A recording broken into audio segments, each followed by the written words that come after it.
What's going on, NRW peeps? It is your boy Glenn Lawrence, and we are back once again with another review and recap for Captain America and the Winter Soldier this time. I'll put that pause on it. I'm joined again with my homies from Top Back Podcast. What's going on?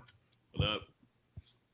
They chilling. Okay, they over there. They're chilling. We also got OG Moose in the house. Yeah. Yes, sir. And as always, our captain, Kuya P, over here for the NRWPs, last but not least, of course. And this week we had some fun. It's been building up to this episode right here, and we finally got to see Sam Wilson do what we thought he was going to do. He's taking over the mantle. Very exciting episode, and we're going to go through it, man. We're gonna just jump right in, go right through it. I will say right off the bat, I love this season. This episode, I had some issues with. Just a few, very few issues, but I did have some issue with it. I don't know if everybody else is feeling the same way, but let's jump into it. Kuya P, what did you think about this episode just overall before we get into the full review? Overall, man, great episode. Great way to finish it off. Would have liked to see, I'll hold that for later. I enjoyed it, man. It was cool. It had some great moments, and it really gave Falcon, but no longer Falcon, Captain America, Sam Wilson, his real big hero moment. That, if you're a fan of superheroes, the makeup of what a true hero is, he had that moment in this at the end. A great speech, and it was just dope. So that would be it for me. But yeah, I enjoyed it. Dope. Okay, and then I gotta throw it to OG Moose. Welcome back. We missed you for a couple of episodes, bro. But we gotta hear your opinion. What do you think overall for the episode? How'd you digest it? Throughout the season, this pretty great season of Falcon, Captain America, the Winter Soldier. It was actually well done. Had some flaws. So did the finale, but God damn, when he came in with the new uniform, the Wakanda 2.0, come on, man. That shit is hard. That shit was a hard episode. I wish the action scenes got up to more than 20 minutes into the series. I wanted to see a whole episode of that shit. You know what I'm saying? But they got through everything, and they fixed up almost every pothole. You know what I'm saying? And now I'm excited for Loki. Right. And of course, last but not least, we got our boys Eminem, Mike and Matt. What about y'all? Top Pack Podcast. What were your thoughts on this final episode overall? For us, I think we kind of share the same sentiment where I texted Matt. I was like, I don't know how they're gonna finish strong. Just bring it home, because there is a lot of plots going on, a lot of subplots, a lot of planting seeds for other shows.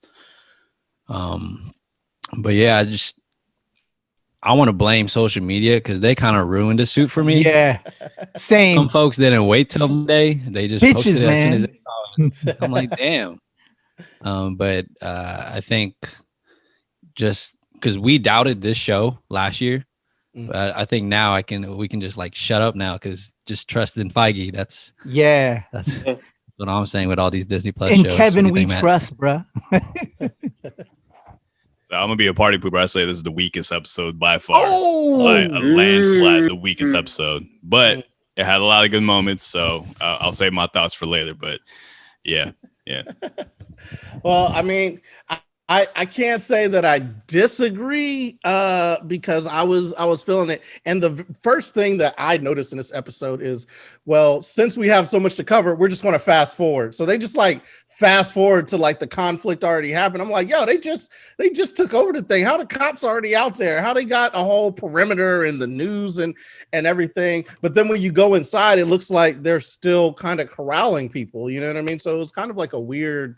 It just like from that moment, I just kind of felt off put, and I felt like right after that moment, then we get the big reveal with the suit, and I felt like, yo, like hold on, I needed a moment, because I think we got the suit way too quick. I feel like we needed to get a moment of Sam explaining why he's conflicted as a black man putting on the suit, but he's still going to put on the suit, because they did all the talk around it, but he never said like, you know what, I'm gonna fight because of XYZ and this, and you know, I don't personally look. Let me just break it down.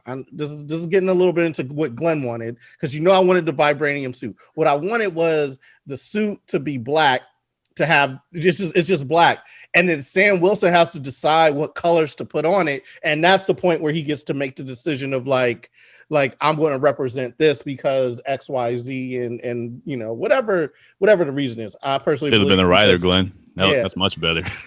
You know what I'm saying? I'm like, that would have been dope, right? To get that moment where he has to choose to like what his blackness is going to represent. Listen, man, put me in the writer's room. Okay. But anyways, what did y'all think about that? Like just starting off the episode, just right in the middle of the hostage situation and then popping in. OG Moose, what's up? I'll defend Marvel on this. Maybe because the show is a 6-hour movie, basically, right? So that's what they're what they're trying to do. I'm assuming that by episode 6, this is hour 5 or something of the show.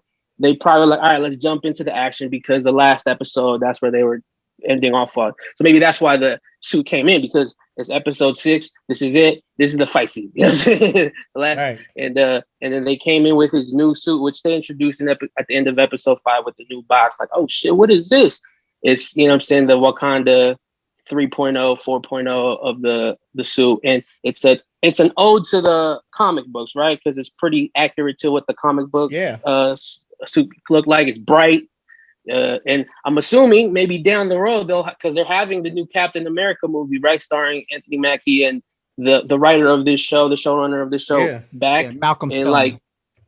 and they're probably gonna have new suits down the road, the way Steve's suits ended up evolving over the years based on the bullshit that he was dealing with, right? So yeah, I think that's where I'll defend him on that. But what did you guys think? What about you? Yeah, what's up, Top Bag? Tell us something.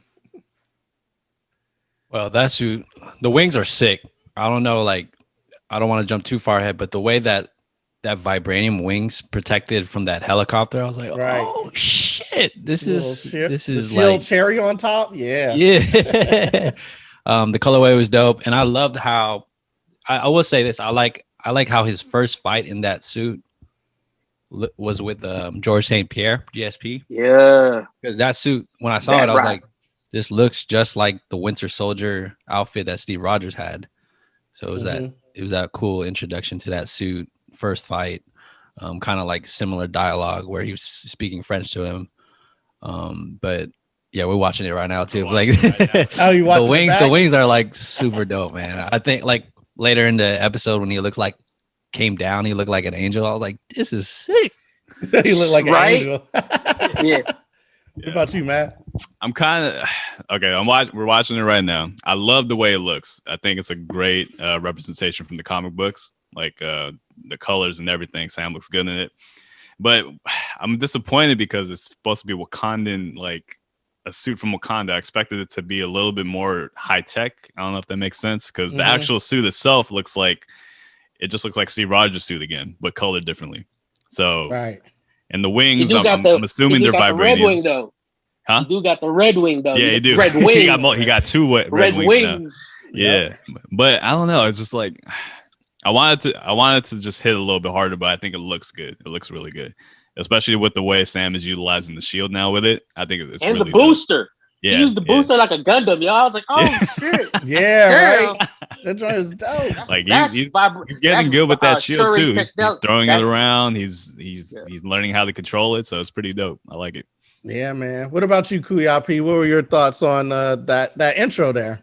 All right, so yeah, I think it was very comic booky in its intro, so I'm cool with that because that's how generally when they introduce new costumes, you kind of get some action going on. So that was fun to do it that way.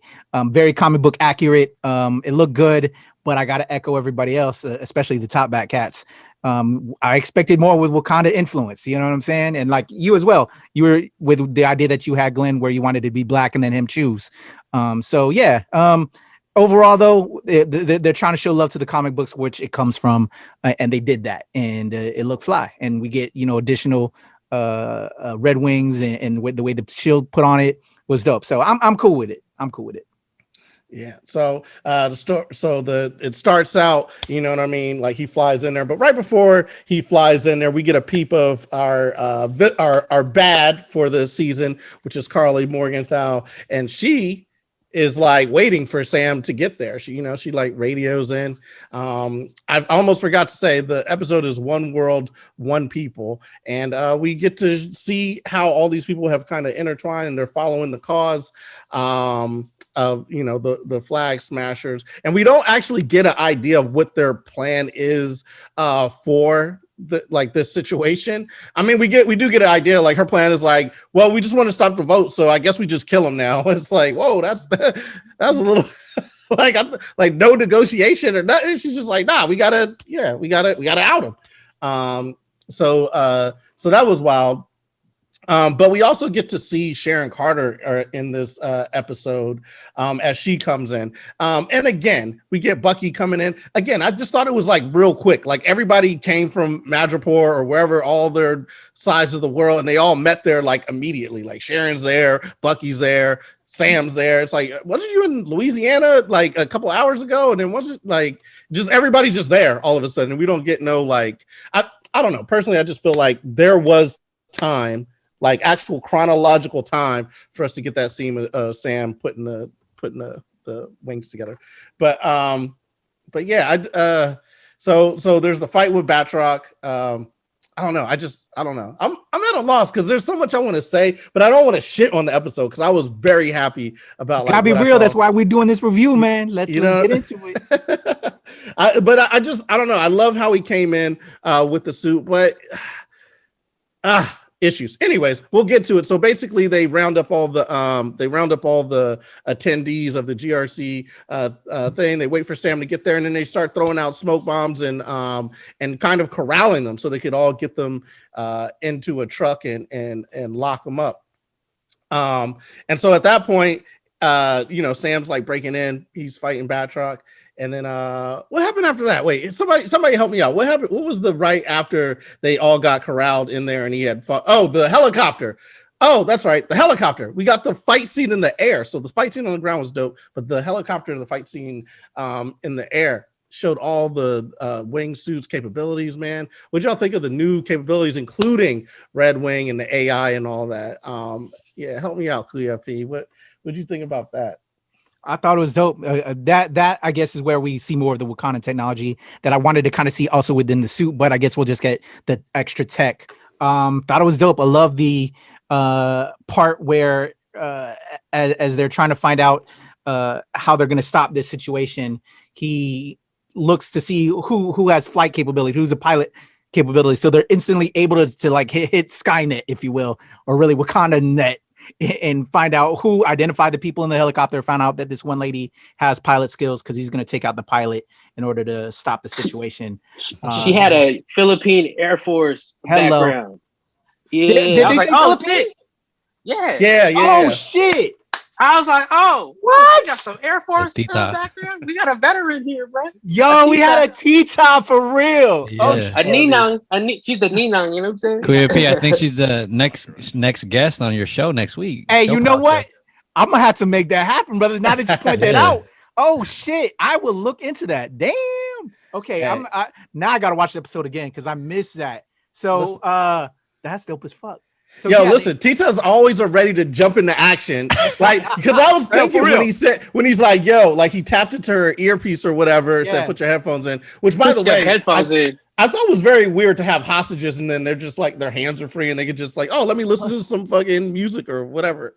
I thought that was weird. But so she put the headphones in and he's like, yo, grab the wheel in a minute. And I'm like, yo, you don't know this person. This person might be like, you know what I'm saying? But she jumped into action and she did that. She, you know what I'm saying? The joint was going down and she did it. I thought it was a reckless ass plan, which is another reason why I had problems with the episode. But I was like, you know what? I like it. I like the representation. I like homegirl jumping in there. So that was dope. But I thought the plan was reckless. I thought the whole time Sam was just doing mad reckless planning in terms of how he was about to save the day. Did y'all think this shit was reckless? Well, I think the fight scene was pretty sick, though. I think the choreography was cool. Back to the Batroc and back to the tower, and actually then Bucky and we skipped a few parts, but yeah, let's talk about like the overall that whole scene. Basically, that fight scene was pretty cool. Then they introduced the mask back from the Ode to Winter Soldier, the mesh mask that they take off and shit. Right. You know what I'm saying? Like, and they're basically just picturing like a very Winter Soldier, new Captain America, like ode to the old the old movies with some of the like the fight scenes and the you know what I'm saying, the technology from that. I think everything looked for the most part very MCU Marvel-esque. But yeah, like going forward into the helicopter scene, I think those were like amazing looking like set pieces. You know what I'm saying? Like, yeah. And like I think it looked good, visually good, and I think the show for the most part is keeping on with the tradition of this Marvel universe. Beautiful looking, big set pieces, good choreography. You know? Yo, you brought it up because this is the part that I was missing. Is Sharon Carter was there and she gives Bucky the phone call and then she meets him like straight up, which is again I felt like it was rushed. How'd she get back into the country? How's she there? But I did think it was cool that she had the Black Widow face mesh thing when she met Bucky and they teamed up and they're ready to go. The other thing I don't know if you guys noticed was when Bucky got there, like the cops they just let him in. They're like, oh, Sergeant Barnes, like what's up? Like he's now part of like he's just cool. You know what I'm saying? Like he can roll up in there. He's got credentials somehow. Credential is his arms now. Yeah, they're like, oh shit, that's the thing with the vibranium mark. Come on through. So he goes in there to save the day, which was dope. Yo, but the other part that was very, very cool is that he gets like his mission is to kind of get in there and get the hostages or whatever. And he gets a call from Carly Morgenthau and they have that big conversation where he's talking about like, yo, like you're kind of being young or whatever. I've done it before. I fought for a cause that I thought was right, but it ended up being wrong or whatever. Like it doesn't end the way you want. What did y'all think about the conversation between the Winter Soldier, Bucky Barnes, and Carly Morgenthau? Because it was very like a mirror to like his situation. What do you think? Go ahead, Top Act. Like, what did y'all think? I think it proves what Matt mentioned a couple weeks back, that like Carly really doesn't know what she's doing. She didn't think this plan through. She was like, all right, I'm gonna get the hostages, and then if they're getting closer to getting the hostages, all right, I'm gonna just kill some of them. Like what is? And then later in the episode, like her team, she was like one world. And then they were like, one people. One people? I guess. They had Her leadership is just it's bad. She's horrible. Like one bad, one sound. She's right. She's they were into it. Drumline? Yeah. Hot-headed. One band, one sound. And it was cool too because he's counseling her. Because after he's been counseled like this whole season, like Bucky's like, all right, I'm trying to help you. And then like Sharon's like getting mad at Bucky, like, Bucky, you had one job. You were supposed to follow the hostages. Right. Yeah, it was I thought it was interesting too how Carly kind of she kind of mirrored Black Widow in terms of like she's talking to Bucky, but really she's just trying to like stall him. You know what I mean? Like she has the ulterior motive. So even though the plan was like trash, she was like, well, I wasn't trying to talk to you anyway. So it's just like I was kind of fucked up. That's what I thought. Man, what were you thinking? This is why I call this the weakest episode, because they wasted her character, in my opinion. She really could have been up there with like Killmonger, like one of the better villains, but they completely wasted her in this episode. And we're rewatching it again. Like she doesn't know what she's doing. She's just going with the flow of everything. She has no real plan. It's like she's an amateur at this. The way she goes about things is too amateurish. Even though her cause is good, the way she's conveying her message is not getting through. And before, I'm not trying to get too far ahead the episode, but the way Sam talks at the very end, that's the way Carly should have been represented as the villain. Like there should have been some type of empathy with her. But in this episode, she's just more of just like a standard villain. You know, she's just destroying everything. And I don't know. Yeah. What about you, OG Moose? What did you think about like kind of that parallel between her and Black Widow, kind of like interrogating Staller for time, and then Bucky having that conversation like, "Yo, you gonna have nightmares? Like I killed a lot of people, and I remember it. Like you gonna have the same shit." Yeah. You know, Carly and the Flag Smashers to me were the weakest part of the show. I agree.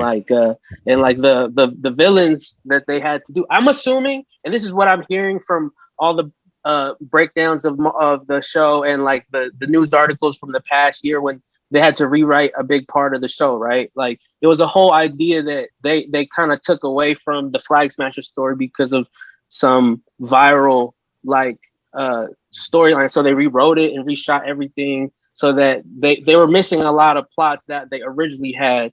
And like I think that's so the what I'm hearing is that the show ended up having to reshoot a lot after COVID, and they got fucked up because they were shooting during March, I think at the time, right? And like so the whole show is like this disjointed part for the Flag Smashers, I think, because I think they could have been more, so they probably had to refix everything. Anyway, moving forward though, I think I think they rushed that one. They rushed that storyline a lot. The whole storyline with Carly, I think she could have been more like sharp and like the person that's really like, but they are showing that youth, like she needed experience and she needed to have like a real leadership going towards her movement. You know what I'm saying? But she did say that now moving forward, the idea of the Flag Smashers lives on. You know what I'm saying? Because now in other storylines, maybe in the future, we have like a bunch of Disney Plus shows coming up. There might be, storylines on the next Captain America about the Flag Smashers. They're just going to be this entity that's going to live on throughout the MCU from moving forward, because there's going to be people who are hating what's going on with the border. But I will say this about the immigration type of storyline that they're doing, right? I think that's a good way to touch on like what's going on for real in real life. You know what I'm saying? Like that shit, the borders of like, you know what I'm saying, people who are trying to cross and they put them in jails and cages, like, you know what I'm saying? Like it's really happening in real life and they're touching on it. Hopefully they discuss more of it because I think it's a good like cause. But you're right though, like the idea that in Sam's speech at the end, that should have been Carly saying that. You know what I'm saying? Like a big part of it, because that was her fight and they gave those lines to Sam. But I think Sam was the right person to say it, at least, because moving forward, he's Captain America. You know what I'm saying? Like at the end of the day, like we're like basically Carly influenced Sam to say that. You know what I'm saying? So, but it would have been dope if she ended up saying, because she honestly was acting the shit out of that role. Carly Morgenthau, shout out to the actor who played her. You know what I'm saying? But they could have had a stronger Flag Smasher storyline. But yeah, moving forward, what did you think, Kuya P? Yeah, I'm with y'all about Carly. Wasted opportunity to build that up even more. Hate that she passed, that they killed her off at the end there, when it would have been cool to like let her live on and just get more of that character you can relate to, or villain, not but really villain in what sense of the word, you know what I'm saying, that you can relate to and understand. I actually want to go back real quick. I know we've been going back around. There was an article, and I'm gonna send it to y'all in the chat, and then I'll put it in the description. From my squad over at Black Nerd Problems, about Sam Wilson. He doesn't really have hands, y'all. And so again, I had read this article prior to watching the finale yesterday, and it fucked me up when I finally saw that opening fight. And so when y'all get a chance, I want y'all to read it. But it's true. My man has no hands, bro. He has no hands. He can fight a little bit, but he can't really finish a fight. We haven't seen him do that yet on the screen. So I want y'all to peep that out. Shout out to Black Nerd Problems. But after a while, though, I thought about it, and then just towards the end. But if we're thinking about Sam Wilson and his character and him becoming Captain America, with him not having hands, you know what? I'm all right with it, because his thing is he's trying to, mediate the situation. He doesn't really want to throw down. Right. He really wants to. He's that. He's a pacifist. You know what I'm saying? Yeah, he's a pacifist. He's what was his skill set when he was trying to talk to Aaron and what he was doing after the military? I'm forgetting that term. It's just to help and stuff. Oh, the counselor, like counselor. He's a counselor at the end of the day. You know what I'm saying? and he's a pacifist at the end of the day. He's so coming wanting to that talk would to me explains probably the lack of hands, but that fucks me up. But shout out to the problems. That's where the Red Wings. Once y'all read that article, that's where the Red Wings come in. You know what I'm saying? Like that's his hands. You know what I'm saying? That's his hands now. Yeah. But wait, do y'all think Sam got wings because he's always getting thrown around? So, he gonna need it, bro. He's a master pilot. You know what I'm saying? Like he was an Air Force pilot. You know what I'm saying? Now he's a. You know what I'm saying? So that's his past experience, and then he's the counselor where he talks. You know, he's trying to make peace. Make a peaceful situation out of everything. But he still got hands. I mean, he fighting George St. Pierre. You know what I'm saying? Like, listen, he lasted, but he would if he would have stayed longer, he would have got beat down. I feel you, Kuya P. I mean, I'm sorry, I feel you, OG Moose. But I'm looking at this article that Kuya P sent, and Sam is getting tossed around quite a bit. Has he won one fight yet? I haven't seen him make one. He hasn't had one KO yet. There's been a lot of, but that's why I said like maybe he's got the wings because he's been getting tossed around a lot in all these things. I'm like, yo, he's getting tossed. No KOs, just decisions, huh? Yes. Like no wonder he said my only superpower is thinking we can do better. It's like, all right, we'll start doing better because you were getting tossed everywhere, sir. Hey, no super serum, bro. He doesn't have a super serum. He's just all him, bro. No blue eyes. You know what I'm saying? Hey, listen. You know what? I would probably surmise that it might be a good idea to take the serum, Sam. Like you're doing a lot out here. They got rid of a homie who made him. You know what I'm saying? Like, yeah, Nagel. Yeah. Which is why I think they might bring Carly back. I personally think they might because she has the super serum coursing through her veins. Like they're gonna want her. Oh, you know what I mean? They're gonna experiment on them. Yeah, I mean, if somebody like dies like right in that moment, just probably put her on ice because you remember Agent Coulson, he got murked, and they, you know what I'm saying, he got a staff through the heart. And they brought him back, so they might put her on ice, you know what I'm saying, and bring her back in like Marvel Phase 6 or something. Because she's she's a good actress. She's also very cute, and her character had a very interesting, you know what I'm saying, storyline. So I think they might bring her back. Maybe I'm just wishful thinking. I'm like, man, don't take Carly away, bro. That's my girl, yeah. That's my homie.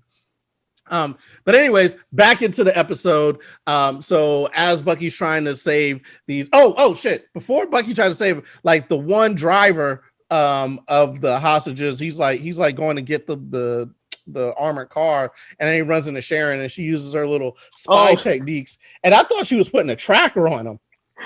And then it blew up, and I thought, okay, she did a gas bomb to like capacitate him. And it's like, no, she fucking melted, dude. What y'all think about the super dark? At that point, I was like, she's definitely the power broker. The power broker. Yo, she's the power broker. She's always watching. You know what I'm saying? Like, homie didn't know that was his last day on Earth. Bring acid, bro. Like, buy acid. Jesus Christ. Shout out to the power broker, I guess. You know what I'm saying? That was the big reveal of the series. What do you guys think about that? That was whack. Like, I'm gonna be straight. Like, that was probably the most obvious thing. Yeah. Like, reveal. And right. I don't know. I didn't think she was. I know it was an obvious reveal, but I didn't think she was like that fucking dark, yo. Because when it happened, I was like, oh, she just straight murked that guy. Like I remember, like I verbally was like, oh shit. Like I did not think she was just going to straight up kill him. Like that's crazy. That was wild.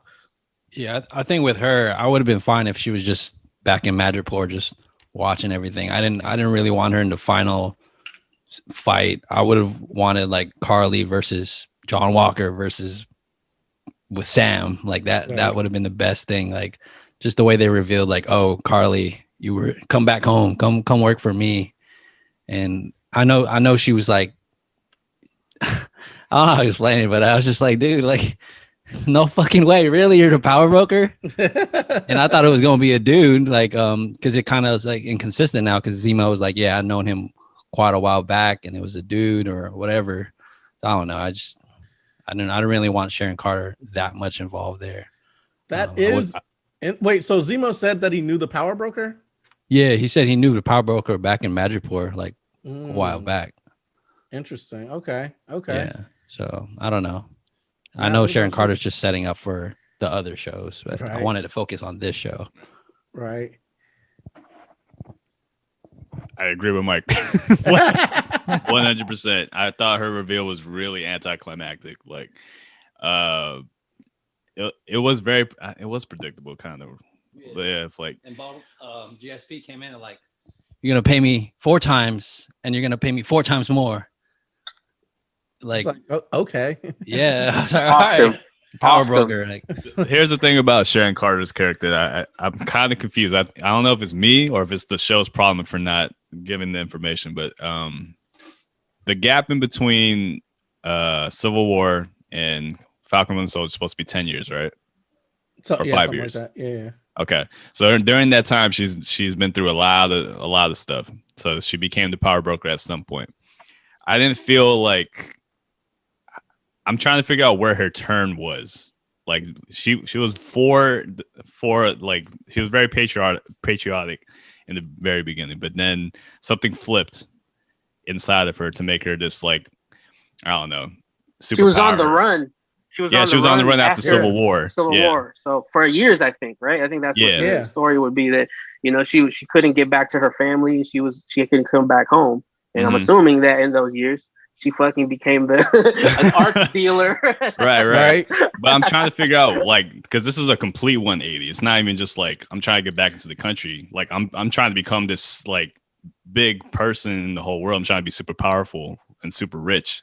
But I mean, I'll stop there. I mean, I'll go against you on that one because she wasn't in what you call it, Winter Soldier, Captain America, Winter Soldier, and she basically was working and saw Hydra infiltrate, and then the shit broke down, and then she saw the person that she fought for back then in Civil War become a criminal and break him out.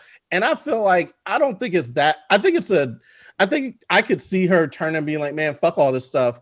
But I do agree with you that like the fucking, because she had the highest body count out of everybody on the show. Sharon, so that part, hands. Yes, that's a struggle. She got hands, bro. She got hands. Sharon got hands. Yo, and she's not afraid to fucking kill a motherfucker. She just like she was like, I'm so sorry that I have to fucking murk you with this mercury bomb. Like what? Like that was the last thing he just heard his killer apologize for killing him. That's crazy, yo. Right. And sorry, Glenn, to go off topic, but the reason why I say this is one of the weaker episodes is because I think the action in this episode is the weakest out of all the episodes. Okay. Like I expected the action to be like top tier choreography, but I feel like all the fights fell really flat with everybody. Like I felt like the fight with John Walker and Bucky and Sam, that was a better fight than anything in this episode. And even the way Falcon fought in the very first episode, I think he did way more in the opening scene than him as Captain America. So I don't know. I agree. I even the opening scene with Batroc I thought was interesting. I thought it was a cool fight, but I thought we were going to see more of the tech. You're right. I definitely thought I was going to see more of the Wakandan tech and like what they did. It's kind of, for me, I was like, yo, y'all ain't going to lace him. Y'all ain't going to lace him. Y'all gave him the discount special. You know what I'm saying? Right. Like, oh, you just like they just basically replaced the old shit that he had. It's like, come on, give him a little upgrade. Even Tony upgraded everybody like after each Avenger thing. He's like, all right, I'll give you a little upgrade. I'll give you a little upgrade. Right. I wanted to see like a new power, something different. It's just like it's Sam 2.0, but nothing really changed except for the technology itself. So yeah. I mean, I totally agree. Now, that turn of Sharon Carter, crazy. A little bit extra, is a little bit darker than I thought, to this point. But then the person who we thought was dark came back in. He's all fucking jolly and shit, and everybody's on board, and they're like fans of his and they're partners and shit. And I'm talking about the fake Captain America, John Walker. He comes back in. He comes back in as like the hostages are in peril, and he comes back in to save the day. He throws his little budget shield at Carly, and she kicks that shit out the way. Yo, that's just a hubcap, bro. That joint was alloy. I know y'all know of people who like they do their old like upgrades for their little hoopties. You know what I'm saying? That's what the shield looked like. OG Boost, what did you think? That shit looked like an hoopty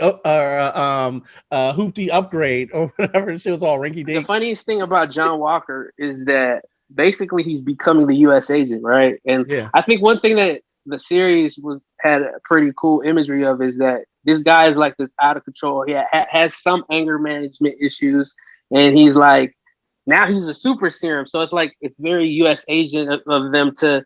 It's pretty accurate, at least I think, to that, and like it leads up to him being U.S. agent at the end. But yeah, his fights, he got my homie was getting tossed around with that hubcap, bro. Come on, bro. He did. He tossed that hubcap like he was going to do something. I love how she just kicked out. Man, get this little, get this shit out of here, bro. I like how John Walker stepped into the fight, like challenged Carly, and then proceeded to get jumped by everybody else. I was like, bro, this is like you weren't even involved. Yeah, he came out of nowhere and called her out, and then he proceeded to get stomped. That was hilarious. Yeah, I did like the fight where like that construction site, or like just between him and Carly, like using the poles and the back and forth, and then he had to make that decision. Like, okay, I'm gonna save this truck, or I'm gonna save the hostages. Yeah. But what I didn't like the transition is like when they're all on the construction site and all the dust. John Walker decided to like, all right, I'm gonna just team up with Bucky and Sam, and I'm gonna run with them, and we're not gonna say anything. We're just gonna run together, find Carly, and then we're gonna split. And then he just teams up with Bucky and uses an app to find the other Flag Smashers. I was just like, it's like it's a great again. That's the power broker, bro. That's the power broker satellite. You know what I'm saying? Everything felt mad rushed, and I think it's weird also because. John Walker comes in. Obviously, he's trying to finish it. He wants to take out Carly. Which, by the way, she had the fucking most savage quote where she's like, "I'm not trying to kill people who don't matter." It's like, yo, you just killed my boy. Really? You just gonna say my boy don't matter? Like, that's hurtful. That's upsetting. But I just thought it was weird because the last time John Walker and Falcon and Bucky saw each other. It was on site. They was fighting. You know what I'm saying? And now all of a sudden it's just like, hey, what's up, man? Haven't seen you in a minute. Let's go get these back. Like we didn't get any reconciliation between the two to make it be like, okay, we're about to fight together. What did you think about that term? Because it left me conflicted. Kuya P, what's up? What about you?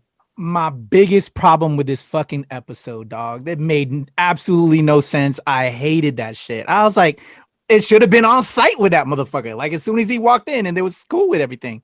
I had a huge problem with that, man. So yeah.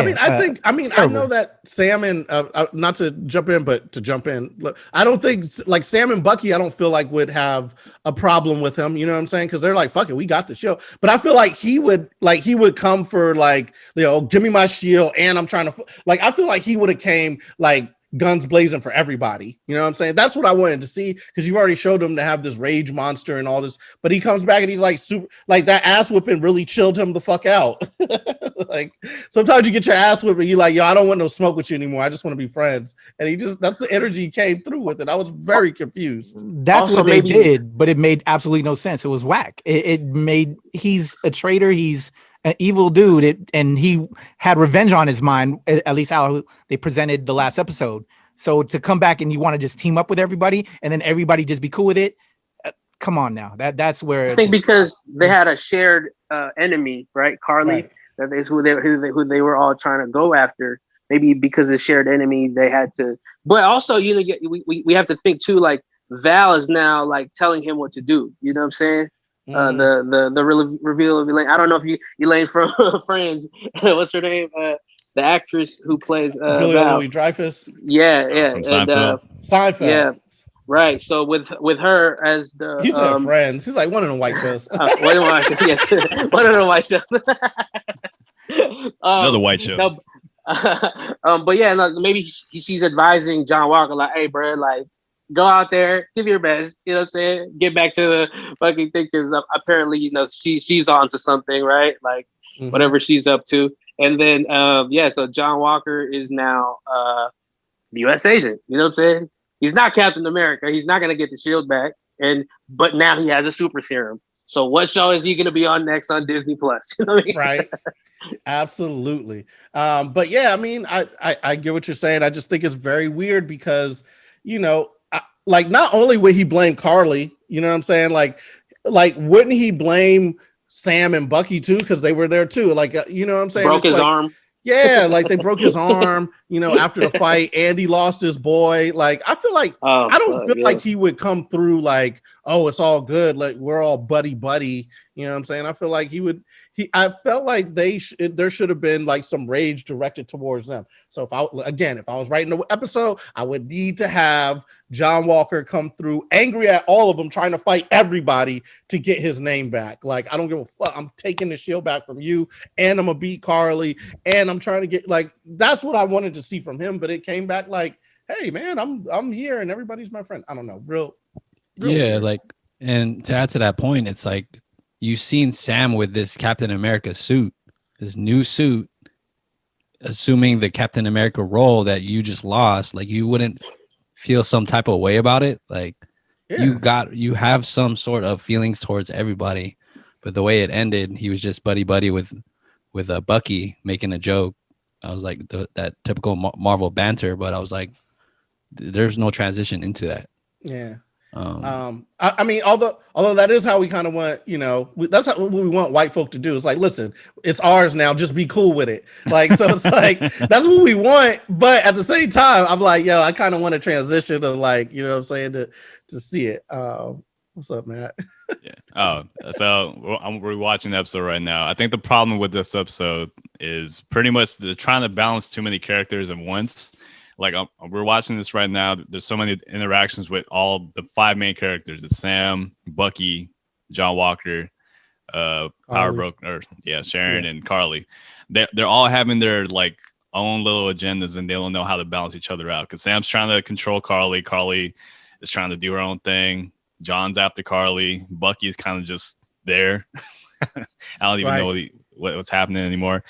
But yeah, John Walker, his character, I feel like out of all the characters, John Walker is kind of the main character in this show. And the way they handled him, I feel like they lost the whole point with this episode, because he had a good, consistent character arc up until this episode. And then just all of a sudden he flipped. It's like he's not the same character anymore. You would expect him to be more raged out and, you know, like, what do you call it? Tunnel vision.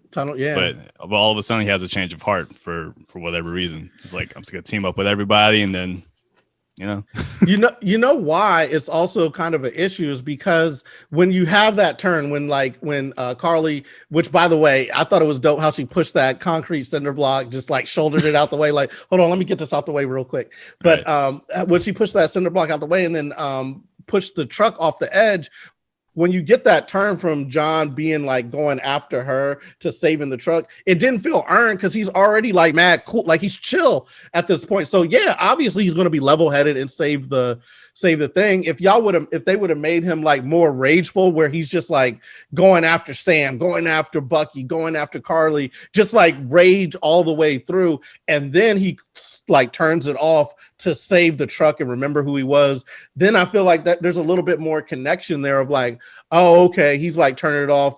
Now people seeing him, and it's like there's a little bit more redemption. I don't feel like there's any redemption if he just comes in and he's just like kind of cool and everybody's happy with them. It's like it's all the same, like, I don't know, tone, in my opinion. I don't know. That was just how I was feeling about it. I feel the exact same way. OG Moose, you feel the same way? Was you thinking the same thing?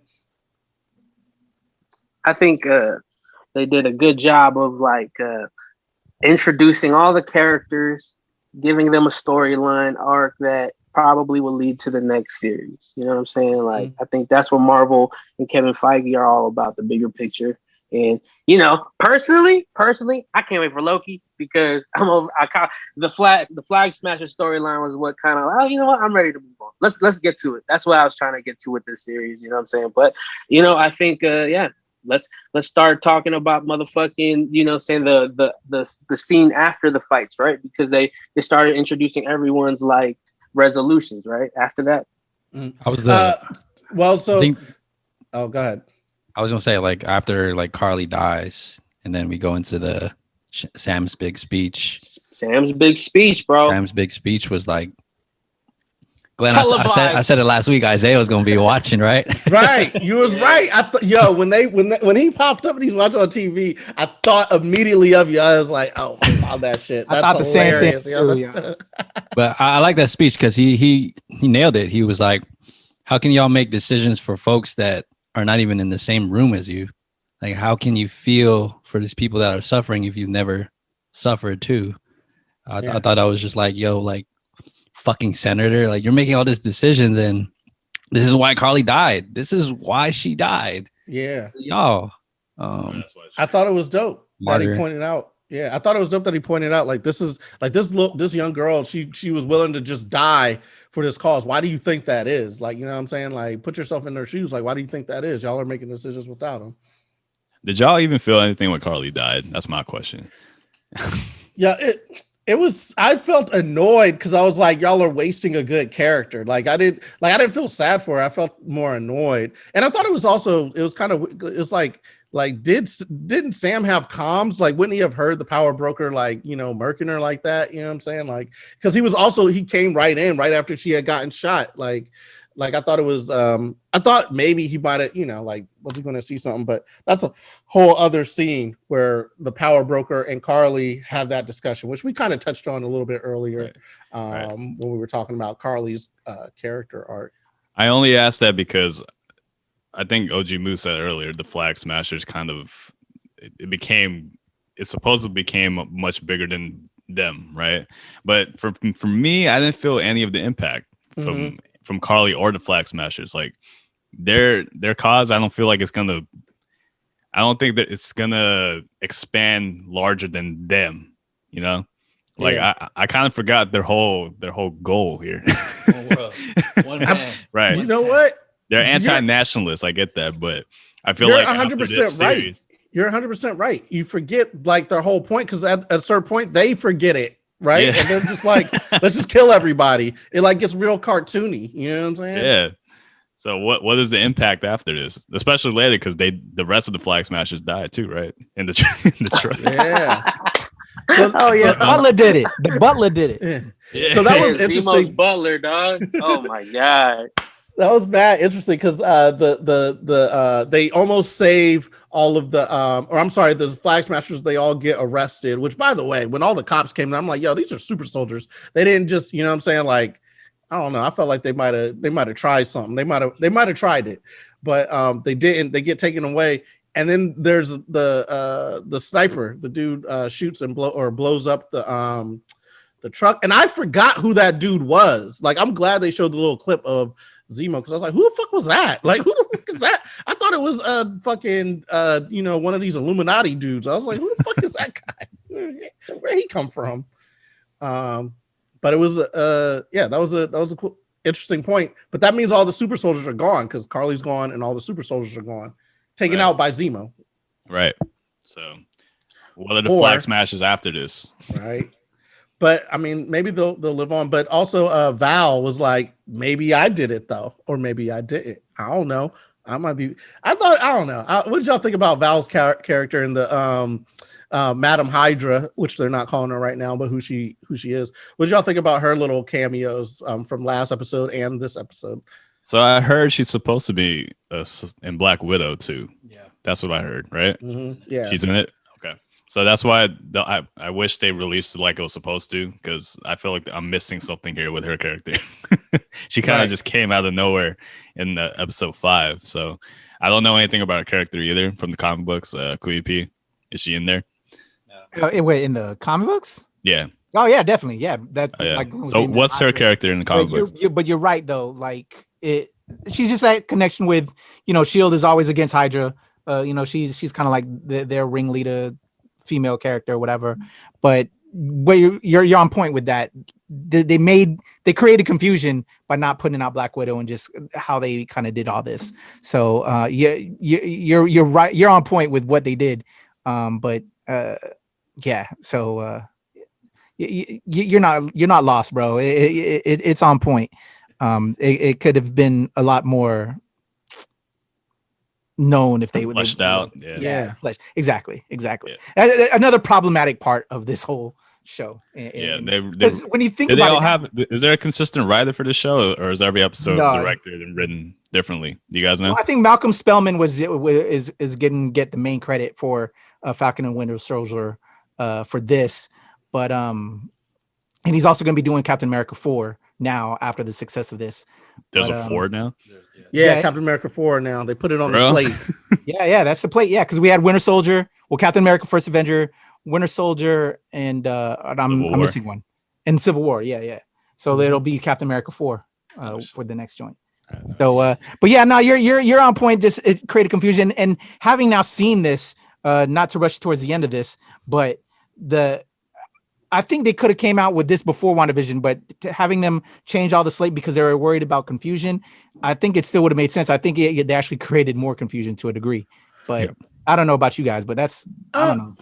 I mean, I don't know. I feel like it's okay. I feel like instead of 6 episodes, I think 8 episodes probably would have answered some of these questions. You know what I mean? Like you get a little bit more with each character. Maybe have a episode that's like kind of the reshoots. But I think these central points that we have, like how Sharon getting to DC all of a sudden undetected, like that's that could have added more to like her power broker, how she became the power broker, seeing that happen. The interaction with Val, because apparently what I'm saying, she's Madam Hydra, she's probably been dealing with the power broker, because it seemed like there was some vague connection between like I know everything and then this power broker knows everything. Like 2 people who know everything probably know about each other, you know what I'm saying? So that might have helped. And, there's, like you said, there's just like a lot of little connective tissue that I think might have been missing. With that said, I still think they did an amazing job with this episode, because they gave us exactly what we were looking for in terms of like that speech with Captain America. I know some people might have been like, oh, it's a little bit of preachy, but I really liked everything that he said and everything that he stood up for. And whenever it felt too preachy, it felt like he definitely hit a point that needed to be said. So I really rock with that point there towards the end. Right. So Glenn, I want to ask you something too. As far as Black representation, do you think Sam's character was written well in the way? Oh, go ahead. Yeah. No, for sure. I definitely think there's a diaspora, right? There's like a very much a separation of like Black people in their their personality. They're not monolithic, you know what I'm saying? So I definitely got this sense of like, he's that dude who's like, yeah, stand up for America and all that type of dude. And then you got the militant people who basically are jaded now, and then Isaiah Bradley. And I thought they definitely did a good job of him explaining his point of view. However, I feel like there was just that one piece of why I'm choosing to still do it, despite all the things that, Isaiah said.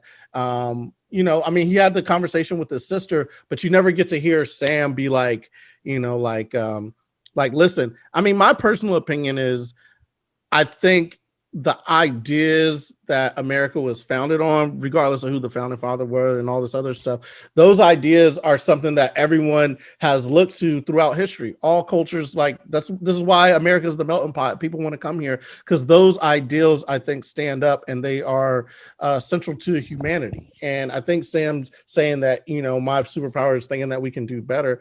I think that's a great point. But I still feel like basically putting blackness on top of your putting America on top of your blackness, I felt like would have been a great metaphor, with the wings and the suit, like painting that, because it, I think it definitely needs to be said. And then when he comes out and has a speech, I think it has more impact. I think it touches people differently. I felt it was a little bit rushed, but I do think he said a lot of the things that we're feeling. We're like, because Black people, I feel like, can understand and speak to like a lot of the other struggles in the world, because we have seen and overcome some of those struggles to find and put our foot, in the door in this, this idea that is America. So right. I like it. I like what they did here. I'm glad that they had this story, and I would have liked to just get a little bit more of it. But this is kind of the first time, like when you're starting to see yourself represented, it's like, I mean, like you can't have everything at once. It's like, damn, I want more, but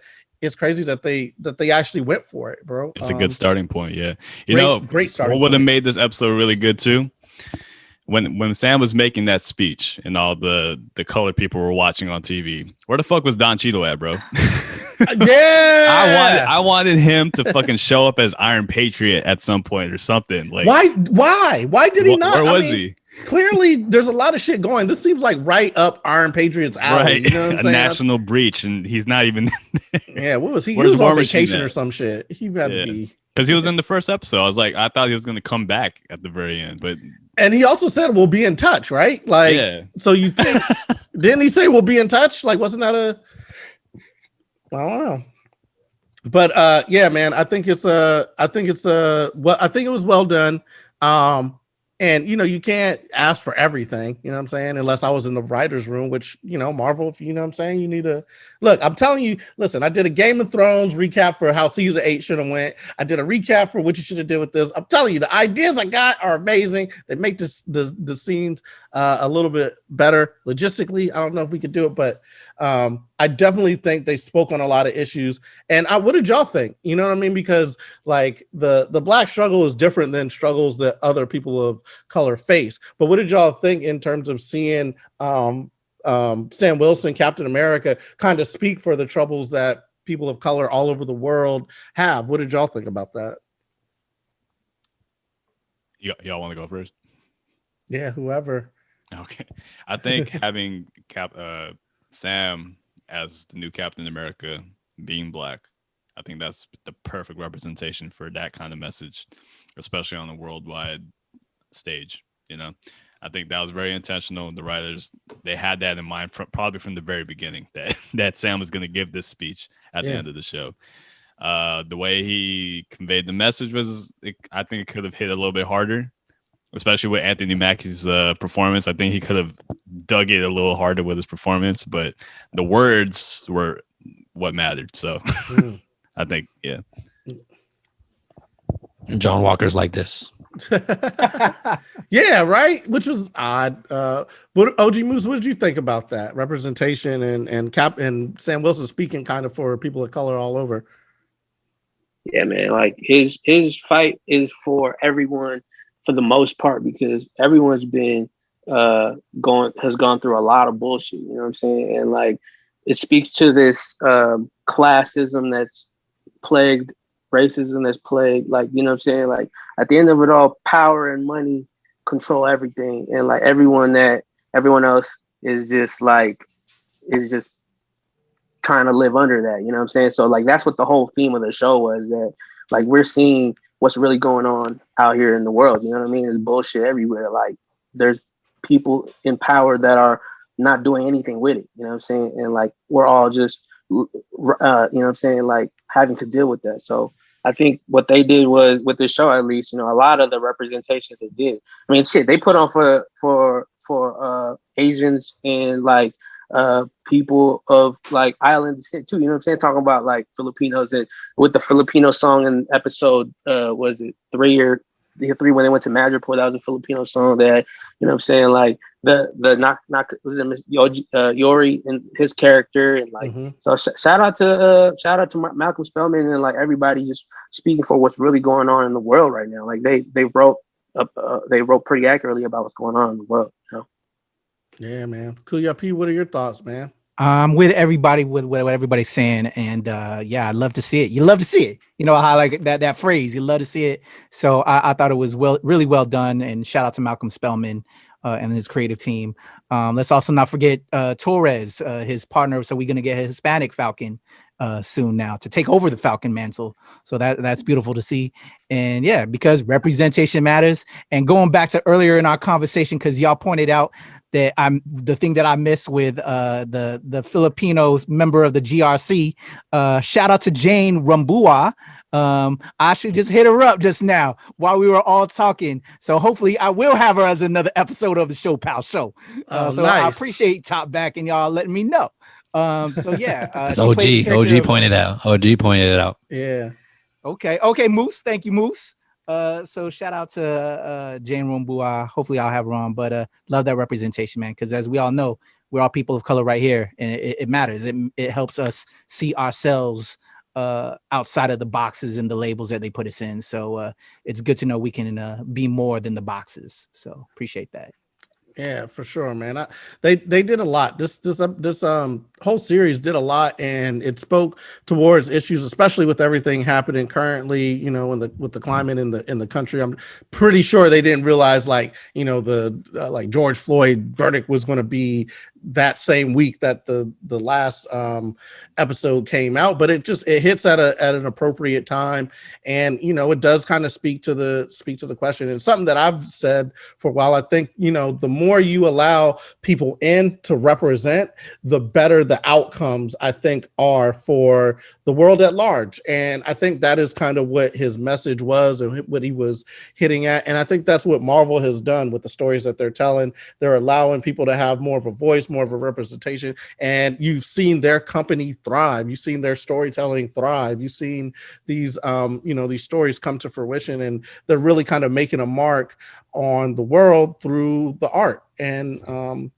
it's like you said, Kuya P, you love to see it. You love to see it. And just to expand on that too, oh, sorry, Glenn. No, go ahead. I was just to expand on that, just to see where Marvel at the MCU has like come from. When you watch Phase 1 and you watch the Verse Avengers movie, if you look at the Avengers, what are they? They're all white. All 6 of them are white.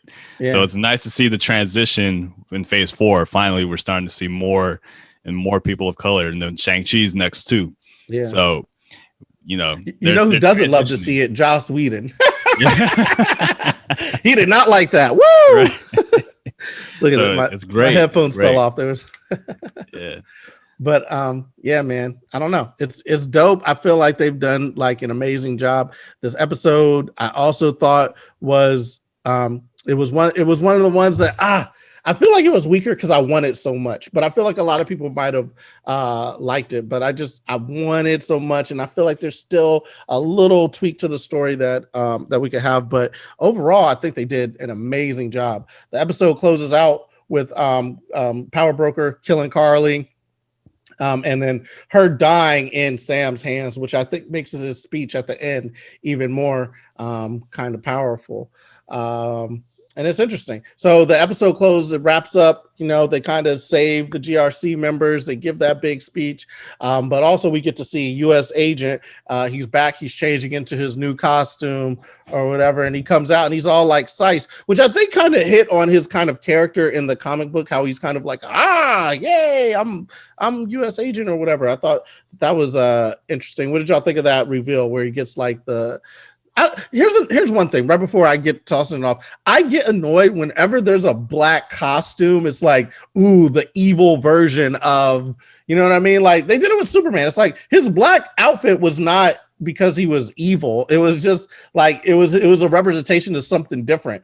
Just because they have black one does not make them evil. Anyways, he gets the black U.S. agent outfit. What did y'all think of that reveal that we are going to actually see him as U.S. agent? OG Moose, what did you think about that reveal towards the end there?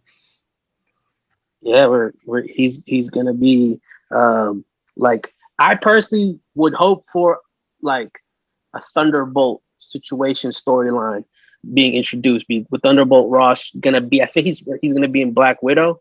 I hope that they goes a route with the Raft, how Zemo's already there. You know what I'm saying? They use certain characters that they've used in the past and introduce some new ones, you know what I'm saying, where they're anti-heroes, you know what I'm saying? Val is at the helm, and like they introduce some type of like shit with Taskmaster or something later on. I don't know. But anyway, yeah, I think it would be cool for them to have like something where Zemo is still in the storyline. I fuck with how they introduce Zemo's character, and I hope they use him later on. But I think that's what moving forward is going to be the storyline. I'm hoping that I'm rooting for with John Walker being a part of, you know what I'm saying? That'd be interesting to see. Kuya P, what about you, bro? Yeah, I would love to see all that. Although, just as a reminder, Black Widow takes place back in the day, because right now, you know, she's dead now in this timeline. So the stuff that OG you're looking for, I think we'll get pre stuff to now. But they're supposed to put the new Black, because there's supposed to be a replacement Black Widow, and possibly like at the end of this one. Yeah. Like we'll see. We'll see. Yeah, it could be a mix of the pre and the new in there. Who knows? Because they had a lot of time to do some change ups prior to this release now. So we could see that. I love that he's still sticking around. I think we like I said earlier, the last episode, the creation of a great new villain. Although it seems like they are going to have him be kind of like the Punisher in a way, like an anti-villain. A hero, but he really has some bad tendencies and shit. Because that's just the U.S. agent character. And Wyatt Russell's an amazing actor. So love to give that brother more work. He was outstanding. So good to see him. And then Julie Louis-Dreyfus, amazing actor as well. So I'm just looking forward to the future. We're not getting rid of these characters. Marvel knows how to build up these characters. We're ready for more Torres now that he's going to be the new Falcon. I'm really excited about the future. The one thing is, old girl still sticking around with dude.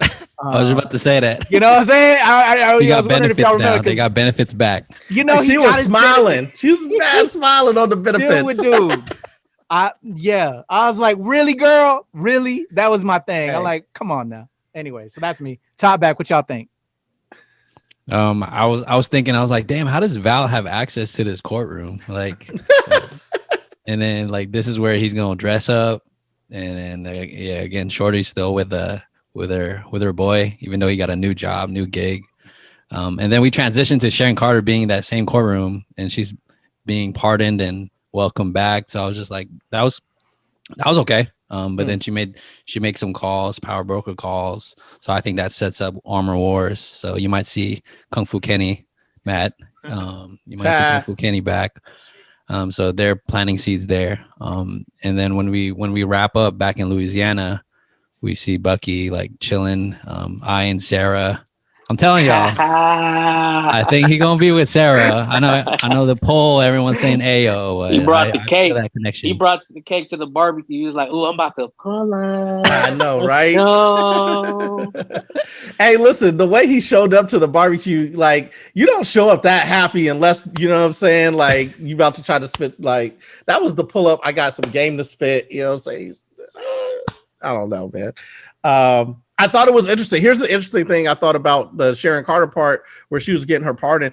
It's so crazy to me how like she was given all this stuff to like the flag smashers, and then she comes through and it's just like, hey, and then she gets a pardon and she's like, oh, I'm back to selling weapons, and they do the pan up to the flag, kind of like, that's just how it goes, which I thought was like kind of an interesting little symbolism there that they were doing. It's like, Marvel, what you trying to say, man? What are you trying to say without saying it? But I thought that was an interesting way to end the episode, knowing that she's going to still be selling weapons and secrets and all that type of stuff in a new position, because they like asked if she wanted her position back. It's like, oh, she's going to be in there. That'll be interesting. She's brokering power, bro. Like her initial like thing is she wants to get access to the super serum, so she wants she's basically brokering like supplies to everyone. Everyone's getting it, good guys and bad guys. You know what I'm saying? So like I think that's what she's about, that money and that power. So it's going to be an interesting foil to how, like you guys said, with Armor Wars and like moving forward, that's going to be the grounded storyline on MCU. While they get all mystical and start going interstellar with it, now they have like new dimensions too on the ground. You know what I'm saying? With like that's what's happening on Earth. You know what I'm saying? On Earth, it's going to be more powerful people getting more powerful, just like in real life. You know what I'm saying? Richer are getting richer. You know what I'm saying? So that's what they're talking about. You know, like those motherfuckers are trying to like. There's really people who are running the puppets. You know what I'm saying? Out here. You know. Yo, I think it's funny because she had kind of the same plight as Killmonger. You know what I'm saying? Like, would they have been a power couple? You know what I'm saying? If you bring the white girl to the cookout, like they would have had problems. You know what I'm saying? Like she's on the same tip that he was. That would have been wild. You know what I mean? Killmonger bring the white girl to Wakanda and be like, yo, what you doing, bro? Anyway, that's just a weird tangent that I had. But anyways, yeah, like you said, more people, more powerful, becoming more and more powerful. I don't know. I feel like we got to give our final thoughts on Captain America and Winter Soldier and what we thought of the entire series as a whole. Top back, Matt and Mike, give it to us. What are your final thoughts on the episode as a whole, man? Like, what did y'all think, and where do y'all think we're going next?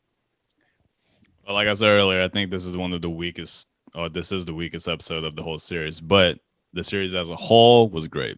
I think they accomplished what they wanted to do as far as messaging, as far as representation, as far as introducing new aspects to the MCU. I think they did that very well. I think the real question was, do we want another series or season of this? I don't know. I'm not sure. I definitely want to see more of the characters, but I don't know if I want to see another season of this show yet. But yeah, that's just me. I love the Falcon finally getting his new title, Captain America. I think Anthony Mackie, Sebastian Stan killed it. And the introductions of more the villains that I wasn't really familiar with, like the Flag Smashers, the U.S. Agent. I think they developed it. I think kind of like WandaVision again, maybe because of the pandemic, they kind of rushed a couple episodes, and there are a lot of loose ends that I didn't think they tied that well.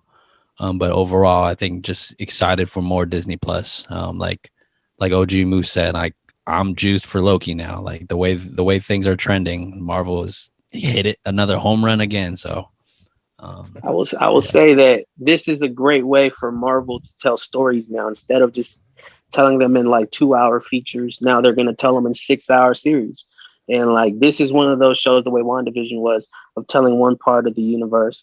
This is this corner of the universe right here, 6 episodes, 6 hours, right? And then moving forward, I think a lot of this storyline and the characters will be on the Captain America 4, and then a lot of the connecting movies coming up, like the Shang-Chi and the Loki series coming up. I think Spider-Man is at the end of the year, leading towards motherfucking the culmination of all that. I believe in the Dark Doctor Strange series, right? Because that's where it's gonna get real mystical and shit, real multi-dimensional. You know what I'm saying? Yeah. So yeah, I think Marvel is just another piece on the chessboard, bro. That's all they're doing. You know what I'm saying? Till they get to reach the end game. You know what I'm saying? Real chess shit, bro. Kevin Feige, and Feige we trust. Feige's dope. Yeah. Kuya P, what'd you think? Yo, I enjoyed this series. This was kind of like what Matt said, kind of a weaker episode, but overall, great series. If they were to have done this as one feature film, there was a lot they would have cut out. So to expand it over 6 episodes gives us more. So I'm not going to complain as a fan for more. So I am looking forward to Captain America 4. But if we can also get another series to just build and have more fun with these characters, because there's just so many stories you can tell. I'm ready for it and I'm here for it. But I think the biggest thing about this series is if they would have went straight from Endgame to Sam getting the shield to Captain America 4 with him with the shield, I don't think it would have really hit as hard as this series not happening. This gives it the validation and tells you that Sam is our motherfucking Captain America, and fuck with him because he's ready for your ass. And so yeah, I think this was beautiful for that setup, and I'm here for it. And to give us more, again, I'm a stan. I'll take more. I want a Captain America 4, but I also want these series. I want this build out episodes. As a fan, I just love this content. To me, compared to DC, where they just rush shit. Again, to throw shade at DC. Again, I love DC characters, but they just fuck shit up and they rush shit. Here, they do some rushing, but they at least give you more and more and more, and they build up and they're passionate about the characters. So I'm here for it, ready for more, man. And I'll listen. I totally agree. Listen, I'm gonna start this. I'm gonna end this review of Captain America or Falcon and Winter Soldier the way I started, by showing how much I loved and I was ready for it with my customs. You know what I'm saying? Got my customs. I was waiting. You know what I'm saying? To see him fly with the shield, to see Black Captain America. I was waiting for it, and we finally got to see it. So I was hyped for it, and I'm happy. And I think that they definitely did it justice. Like I said, there was just a couple things that I wanted to see, which as a fan, that's what we always do. We always want the moon and the stars. I feel like this time they gave us the stars there was just like a little bit more to give us an extra sauce on it. But maybe we'll get that in other Marvel movies, because at the end of the day, this is a comic book superhero universe. It isn't the real world, so they can't give us everything that we wanted. But they could have given us a little bit more in terms of the development. But my overall, I loved it. I'm happy for it. I don't necessarily want another 6 episodes. I do want that Captain America 4 movie playing into the setup of the next big bad, whether it be Doctor Doom or what's his name, Kang the Conqueror, or whoever the guy, the next bad one is going to be. I'm excited. I'm excited to move forward in the Marvel, in the MCU moves, just like you were saying. But I love this universe. I love what they're setting up, and this is a fun game of chess to watch. And I can't wait to see it develop more. I'm excited, man. I'm excited.